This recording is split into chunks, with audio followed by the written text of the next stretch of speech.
Welcome back, everybody. Welcome back to my studio. Today I'm going to talk about my 3 secret weapons for great composition. One of these is a real secret. I've never seen anybody else use it, but I'm going to give it out publicly today.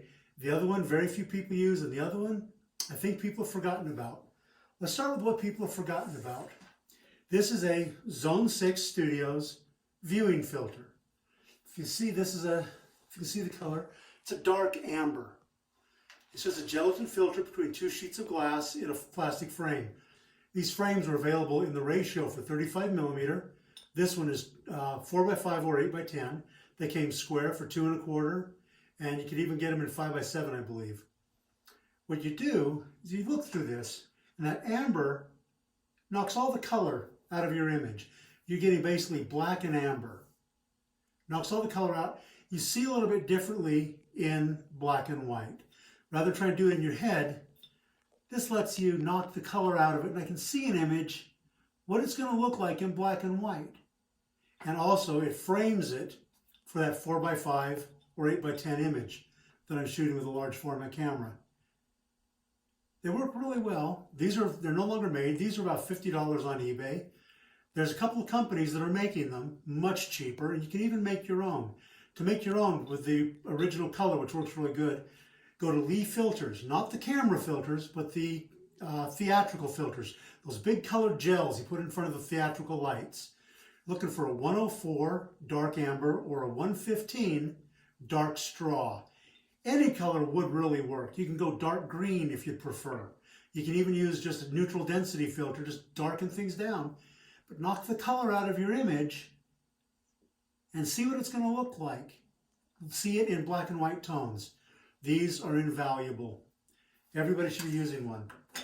Now, this is one I made. I've only seen a couple people ever use it. This is a wire frame and a wire handle with just gaffer tape.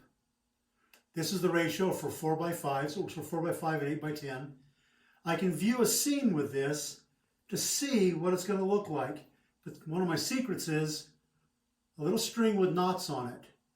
I took my favorite 4x5 lenses, set them up, and put markers out on the edge of what I could see. Then I viewed through it until the edge of the frame and my markers lined up. I held the string against my cheekbone, and that's where I tied a knot. So for my favorite lenses, I can view this without putting a lens on, taking the lens off, putting a lens on, taking a lens off.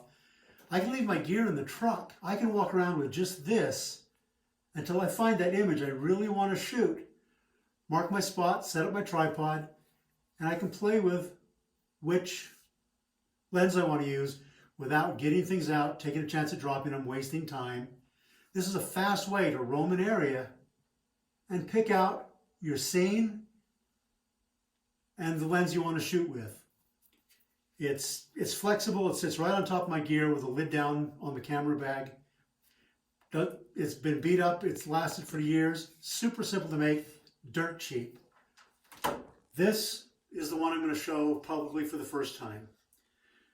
This is 2 pieces of acrylic, and in the middle I drew the golden ratio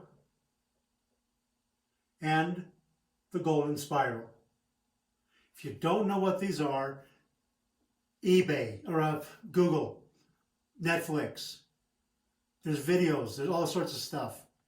There's some really great things. If you want to see one of the best videos about this, what every artist has used since ancient times, Donald Duck in Math Magic Land. It will really open your eyes to the mathematical ratios in art.